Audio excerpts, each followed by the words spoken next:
Ya, shalom, haleluya. Kembali bersama saya di bersama baru. Dan mari kita lihat anak manusia dalam Injil Sinoptik. Ya, kita berdoa sebagai orang yang percaya.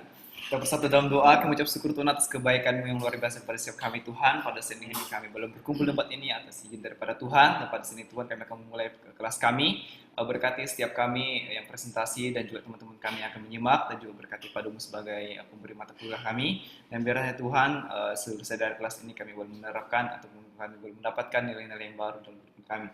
Terima kasih Tuhan, hanya di dalam nama Yesus kami membuka kelas kami. Haleluya, amin. Oke. Kan dulu akan PowerPoint-nya. Ya, di sini ada definisi manusia. Menurut KBBI sendiri, KBBI mendefinisikan bahwa manusia adalah makhluk yang memiliki akal budi serta mampu menguasai makhluk yang lainnya. Ya, menurut agama Kristen sendiri,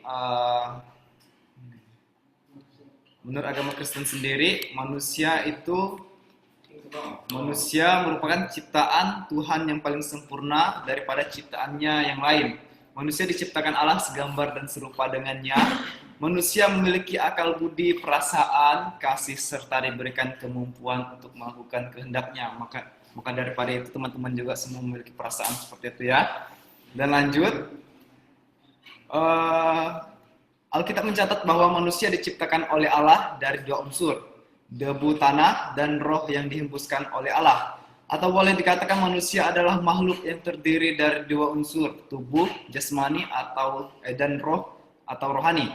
Dalam Kejadian 1 ayat yang ke-26 sampai dengan 27, Alkitab menjelaskan bahwa manusia itu diciptakan oleh Allah dan manusia itu dilihat Allah adalah baik.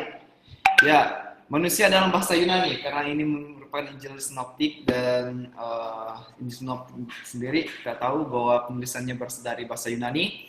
Dalam bahasa Yunani manusia berasal dari kata anthropos, ya, yang berarti manusia atau orang. Kata anthropos muncul sebanyak 550 kali di dalam seluruh Alkitab Perjanjian Baru. Ya, anthropos dalam Perjanjian Baru tidak lepas daripada penciptaan Adam, yaitu manusia yang pertama. Manusia dalam Perjanjian Baru mengacu pada bahasa Ibrani, Bene, Adam, dan bahasa Aram, Bene, Enos. Ya, dalam Injil Sinoptik, di kitab Matius, itu kata manusia saja, itu ditulis sebanyak 115, dan di kitab Injil Markus, itu 56, dan di Lukas itu ada 95. Ini mengacu pada kata anthropos sendiri. Dan perkembangan kata ini memiliki banyak arti seperti anak manusia. Jadi banyak.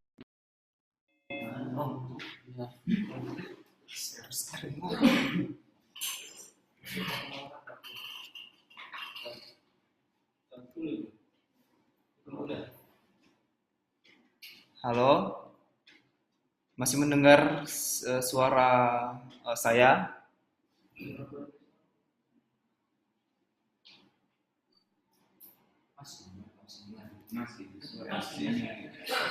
Ya, kan kembali lagi, kata anthropos dalam kitab Injil Matius sering diartikan sebagai manusia dan juga orang.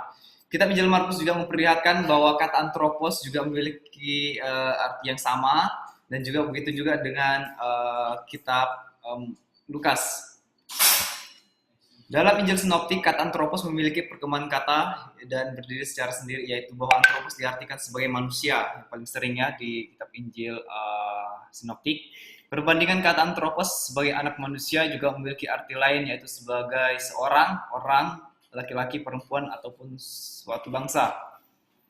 Kita bisa melihat perbandingannya, bagaimana penggunaan kata anthropos sendiri di dalam LAI, terjemahan baru, anak manusia. Ya, di sini ya, anak manusia dalam Matius yang pasal yang ke-26 ayat yang ke-24.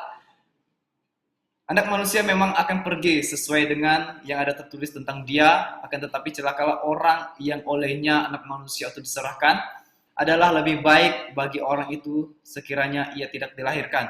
Jadi kita bisa melihat kata penggunaan anthropos di sini, yaitu di dalam Textus Receptus juga kita bisa melihat bagaimana penggunaannya antropo atau juga antropos juga kita bisa melihat bahwa ada penggunaannya yang berasal dari kata antropos sendiri.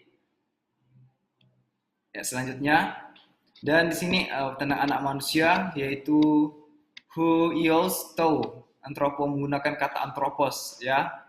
Dan selanjutnya tu antropo adalah kata antropos, berasal dari kata antropos dan dalam kasus datif itu objek secara tidak langsung.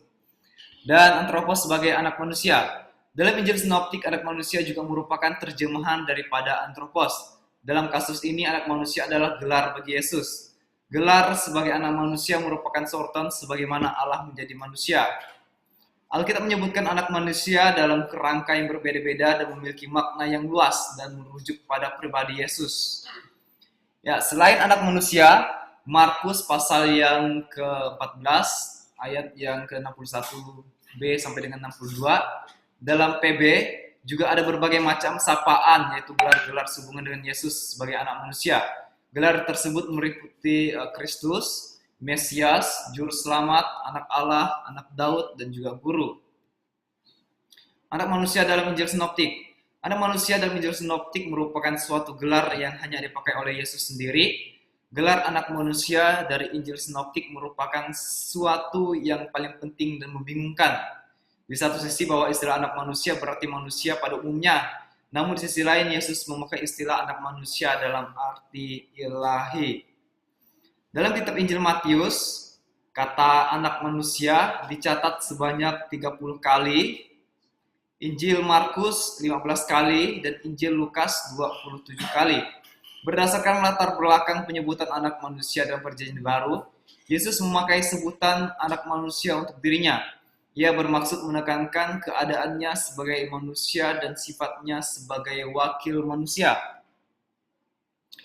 Menurut kitab Markus, selain anak manusia ada juga penyebutan yang lain, yaitu anak Allah. Bukti bahwa Yesus adalah manusia seutuhnya terdapat dalam beberapa ayat, seperti yang terdapat dalam Lukas pasal 7 ayat yang ke-24. Pada bagian itu menunjukkan bahwa Yesus sebagai anak manusia juga makan dan minum bersama dengan orang-orang berdosa lainnya. Namun dia tidak terpengaruh oleh dosa mereka, justru ia datang untuk menyelamatkan mereka dari dosa tersebut.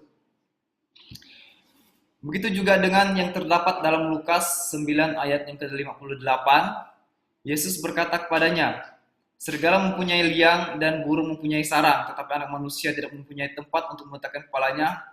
Hal ini mengisyaratkan bahwa Yesus juga memahami apa yang dirasakan oleh manusia, karena dia adalah anak manusia seperti itu. Dan di dalam Lukas yang ke-22 ayat 22, menekankan bahwa Yesus mengalami kehidupan yang tidak nyaman, sama seperti manusia lain pada umumnya. Konteks waktu itu, Yesus sedang mengadakan penetapan perjamuan makan dengan murid-muridnya di saat Yesus hendak disalibkan. Jadi ini merupakan penjelasan tentang Yesus sebagai anak manusia. Dan perlu diketahui juga penggunaan kata anak manusia dalam Injil Sinoptik terbagi atas 3 kategori, yaitu sebagai anak manusia di dalam dunia melayani, yang kedua anak manusia dalam penderitaan dan kematian, yang ketiga, anak manusia dalam kemuliaan eskatologis. Anak manusia dalam dunia melayani. Yang pertama itu, anak manusia berkuasa untuk mengampuni dosa-dosa yang ditentukan dalam Markus 2 ayat 10 dan seterusnya. Tuhan atas hari Sabat. Itu ditemukan dalam Markus 2 ayat yang ke-27. Dan anak manusia datang makan dan minum. Itu dalam Matius pasal 11 ayat yang ke-19 dan juga Lukas 7:34. Anak manusia dia menabur benih yang baik. Ini merupakan pelayanan Yesus di dalam bumi ya teman-teman ya. Dan juga dalam Injil Sinoptik, anak manusia memberikan arti penting bahwa Yesus mengacu pada dirinya sendiri, yaitu anak manusia, Mesias yang datang dan melayani. Dan ayat-ayat sebelumnya tadi merupakan ayat di mana menjelaskan bahwa Yesus itu melayani orang-orang. Yang berikutnya, anak manusia yang menderita. Anak manusia harus menderita, itu dalam Markus 8 ayat 31 dan ayat seterusnya. Selanjutnya anak manusia akan menderita, dan selanjutnya anak manusia diserahkan ke dalam tangan manusia, dan berikutnya anak manusia akan diserahkan kepada imam-imam kepala, dihukum mati, bangkit kembali. Dan kita bisa melihat perspektif Yahudi tentang seorang Mesias sangat bertolak belakang dengan fakta yang terjadi, yang mana menurut mereka bahwa seorang Mesias akan hadir dalam bentuk pemerintahan yang mampu membawa mereka menjadi lebih baik. Kata lain ialah bahwa raja yang disebutkan ialah sang raja dalam bentuk rohani. Sang Mesias yang menderita dalam kitab Yesaya 53 tergenapi dengan kehadiran anak manusia, yaitu Yesus. Dan selanjutnya anak manusia apokaliptis. Kita bisa melihat saat ia datang dalam kemuliaan Bapanya diiringi malaikat kudus dalam Markus 8:38. Dan mereka akan melihat anak manusia datang dalam awan-awan dan kemuliaan yang besar. Yaitu dalam Markus 13 ayat ke-26. Kalian akan melihat anak manusia akan duduk di sebelah kanan kekuasaan dan datang dengan awan-awan dari surga dalam Markus 14:62. Dan berikutnya anak manusia akan datang pada waktu yang tidak kalian duga. Selanjutnya,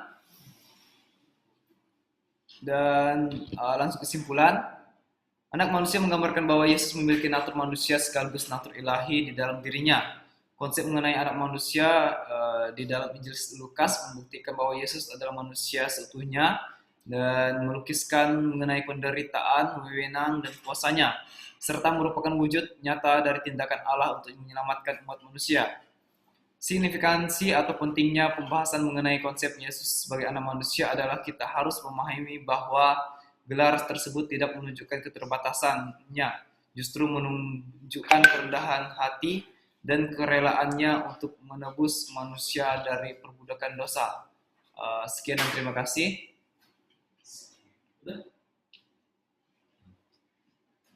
Ya, yang mau tanya silakan. Gelar pertanyaan silakan.